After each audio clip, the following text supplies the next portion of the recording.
So we have only a couple days left until Christmas Eve. I've been pretty on schedule with gifts this year, which I'm proud of.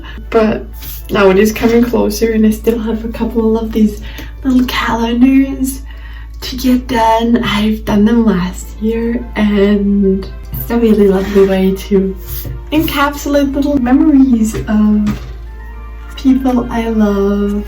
The one from my grandparents was more focused around their cat this year. This one I'm doing for my sister right now is based on childhood memories of us, because if you don't know, I have a twin, meaning we share all our childhood memories together, and it's really wholesome for me to like spend these days in quiet in my little studio space whenever I find the time and just immerse myself in these childhood memories. I'm realizing how creative and imaginative you are as a kid. We had all these worlds we built in our head, trying to get as many houseplants as we can to like turn our home basically into a wilderness, and pretending that we're mermaids, pretending that we're vampire hunters, that we're building giant cities out of sand castles, just all these worlds that were probably just so small, but to us they meant so much. And having such a good time just doing these little simple illustrations honoring those memories. Obviously the holidays can be stressful. They can also be sad sometimes because there's a lot of expectations and a lot of tenseness and a lot of stress that comes up in this time. I know I'm not the only one mourning this, this childhood magic that we once had. When we grow up, Christmas becomes something different. We kind of have to reinvent it for ourselves a lot of times, whatever that might mean to us. This week I'm feeling a little bit lighter, but last week I felt that a lot. I uploaded a video based on Kellard's way of replying to the AI protest that's been going on, and that's a heavy topic. That is a sad topic, and it was on my mind a lot. In general, I've been feeling a little bit existential last week, but this week I feel a little bit lighter. I'm trying to distance myself from that video a little bit.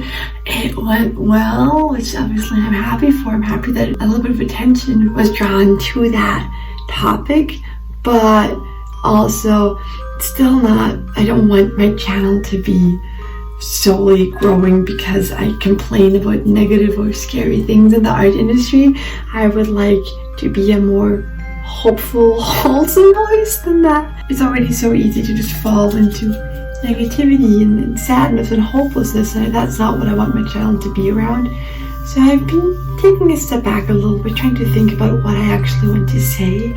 If this channel really is about just getting the most views, or if it's about making the world hopefully a less grim place to be in every small way that I can contribute. So that's been on my mind a lot. Yeah, these holidays, these times when it's grey and dark, and the year is coming to an end, it's the perfect time to slow down and reconsider where we are in life and what we want out of this time that we have on this planet. So I've been kind of in that zone a lot. I haven't been focusing too much on work. I've been just kind of in a more introspective mood. I've been reading a lot, not for self-improvement but for enjoyment. My sister is back home, so I'm enjoying my time with her, and it's just a slow time. I'm not charging forward, I'm more like taking stock right now, and I think that is important for me, at least in this time of year. Yeah. Anyway, sorry for rambling. I'm coloring the cover right now. This is me and my sister walking to school every day pretty much, and this is still us every day, honestly. Even though now, because she lives in the US, it's mostly us on the phone, but we can talk forever. And I'm just flipping through this thing, I'm just realizing how grateful I am to have a twin, a best friend to accompany me through my entire life, that I have so many beautiful memories to draw from. This was us, really small, just locked up in the little buggy, being pushed around, surrounded by warm pillows and blankets and hot water bottles. I'm just realizing how much comfort and lightness and color my life has because of her, and it's lovely that I can kind of hopefully have a way to pour that into my gift. So that's what I'm going to focus on now. The background I'll put on, I think, now that I'm only coloring. During the sketch, I was just working in silence or with chill music in the background. But now that I'm coloring, I think I might turn on a video by Anusha Syed, trying to educate myself about how to price illustrations. Because I might have an illustration gig coming up, who knows, and I want to learn about how to actually price my art correctly. And considering that I've been freelancing for many years now, I'm still very, very bad and unsure about that. So yeah, I'm gonna do that. And later I'm meeting a friend and we're gonna I think paint all day. I think we're going to a museum and paint. He's gonna show me his life drawing class and we're gonna paint. It's gonna be a day of painting and I'm excited for that. And a day of just being out in my beautiful city.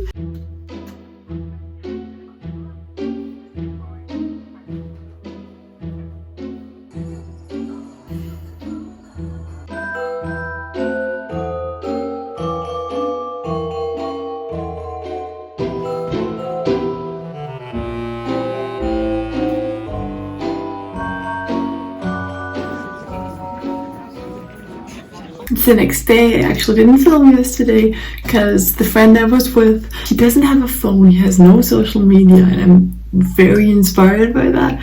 And I felt embarrassed to be filming all the time. So something I've been thinking about a lot is how much I want to engage with my phone and the outside world, and especially being around him, I felt the need to try to be extra present, or maybe I just didn't want to be judged. I don't know. He wouldn't judge me, but that was just my own insecurities. But I can show you the sketches that I did yesterday. We ended up staying at the museum for 3 hours sketching and then doing live drawings for 3 hours. So at the end I was really warmed up, meaning I'm very happy with the drawings I did. So I'll show you anyways, even though I didn't do any vlogging there.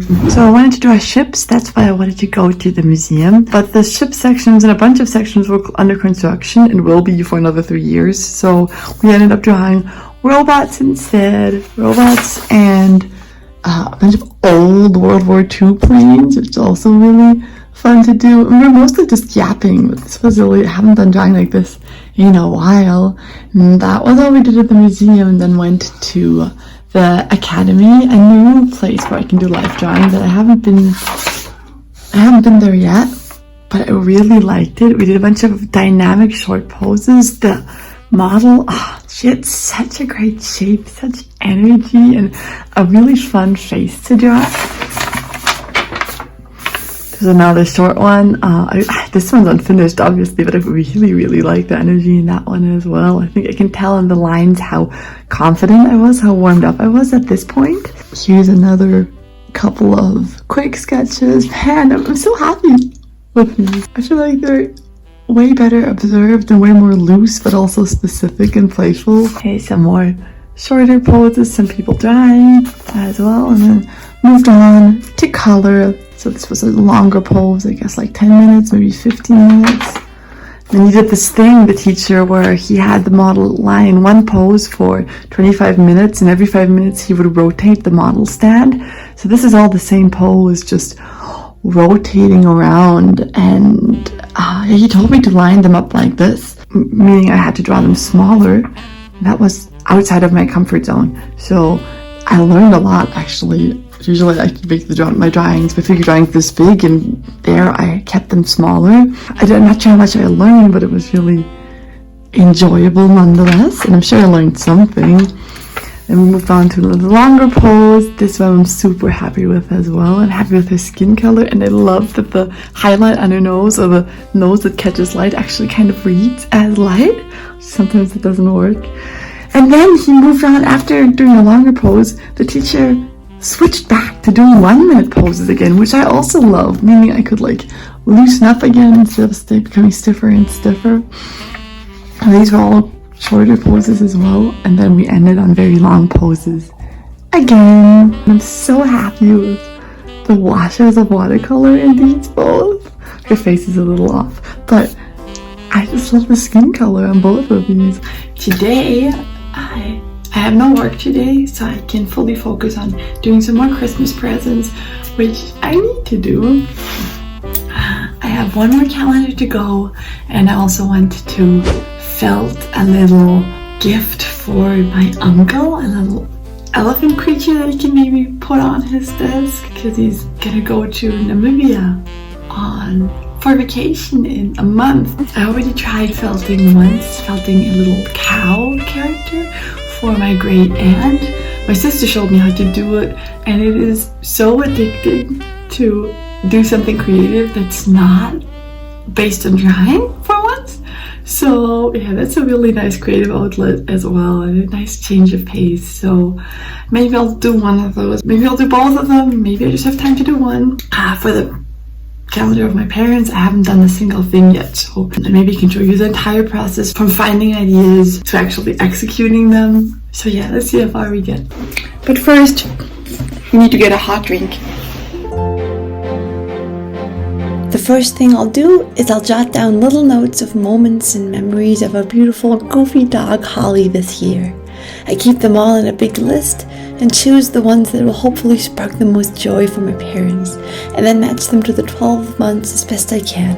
Just like with the other calendars I did, I'm keeping this one super loose and simple. Yes, because this is just more time efficient, but also I find that simply sketched characters have a charm to them that I'll never be able to capture or recreate in a detailed and fully polished illustration that will probably take me hours to complete. You'll notice that the rough first pencil sketch that I do contains nearly no information at all. It's just a few scribbly lines that roughly show me where the character is placed, and that's pretty much it. That way I'm not trying to perfectly trace my pencil lines later with my fine liner, but I'm forced to keep that aliveness, that exploring, that playfulness, even when I'm cleaning up, as opposed to just going into autopilot mode and forgetting to put my heart into these little drawings. Because just like with my professional or digital work, I need to remind myself that this is not just about finishing. It's about the joy that you have as you are creating. When I'm ready to grab my watercolors and color my lines, that is arguably when I allow myself to just go on cruise mode and turn off my brain. Holly's fur is actually quite hard to capture, with lots of reds and whites and gray spots all over, but I just end up simplifying her a little bit for this calendar and end up being super happy with the result. Here on the cover, she has a little table where she can eat, but if her bowl of food gets too light, she slowly starts pushing it off the table, and she doesn't like when it falls off the table. So then she has to sit and wait for one of us to place it down on the ground when it's empty enough. And sometimes we don't notice, and she just sits there all desperately because she wants to keep eating, but she can't because she's so scared of the bowl falling down. That's just always very cute. Here I dedicated this to my parents. This is her on New Year's Eve. She's one of those dogs that's really scared of fireworks and just the noise on New Year's Eve. So we found there's medication that dogs can take that kind of calms them down. It's not unhealthy, but she does look kind of zoned out every time she takes it. And it takes her fear away, which is really good, but it's also really funny because she's always just so at peace and so blissed out. I just drew her really, really high. This is my mom and her cold plunging. Literally almost every morning they go. My mom swims in the river here in the foggy mornings, no matter how cold it is, and Holly joins her, and it's really cute. This is another insider of our family. Holly likes to lay down in a perfect arrow pointing towards whoever she's focusing on, whatever family member here. For example, I wrote my dad, who's about just collecting the milk bottles, because that usually means he's gonna go take her for a walk and get some milk at a farmer close by. And then she just kind of points towards him, and we kind of called her the compass needle because of it, because she's always just pointing towards, usually my mom, but sometimes my dad, sometimes me, sometimes Maya. It's really cute. This is Holly and a friend of hers who's also a Bosera, just like her, breed, but he's really handsome, he looks really cool, and she has a huge crush on him. His name is Remo, and every time they hang out, she's all, yeah, she likes him a lot. Sometimes she just runs off hunting deer on a walk, and it takes forever to find her. We put a little GPS tracker on her collar for that reason, and unfortunately she learned that now she can just run off wherever she wants to, and whenever she's lost or tired, she just sits down somewhere in the forest, somewhere in the Boonies, and waits for us to track her, and then it takes like an hour for us with her phone, or my dad in this case, to find her, and she's always just so glad to see him, and doesn't realize that we were hoping that she'd come back instead.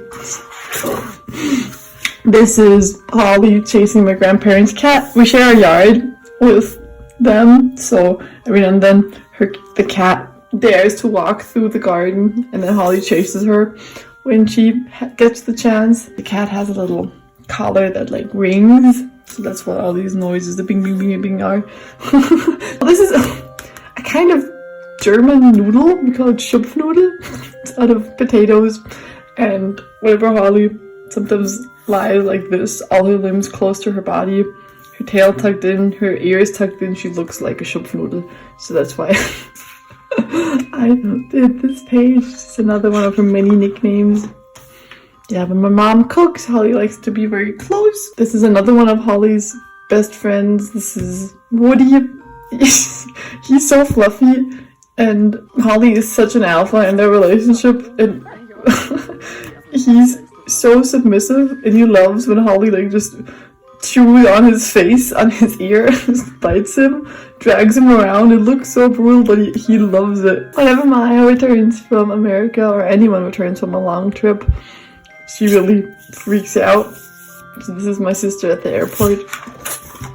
And yeah, this is the last one. Another one of our favorite things that Holly does is sometimes, very rarely, we get lucky and she sleeps and her little tongue shows. It's like tiny, but it's the cutest thing, and every time that happens we all have to gather and like take pictures of her. So now I think you got a good sense of what one of these little calendars looks like. They don't take a whole lot of time. I finished this whole thing in I think just like 4 or 5 hours, but I tried to really make them come from the heart, take less time in the execution and more time in the heartfeltness in coming up with ideas and making sure that it really encapsulates memories and moments that we're grateful for. It makes us laugh. So yeah. And you know, gifting these is always such a joy, because then people look through them and it's like a bunch of little mini gifts, because every single page is a little surprise and something. It sparks conversations, and it's just a lovely gift. I highly recommend this to anyone. And just 12 to 13 illustrations like this, it's not a lot of work. It's not super jarring. It's not like a whole giant book. But also not just one drawing. It's kind of a good mixture between. So, all my calendars are done now. I'm very happy about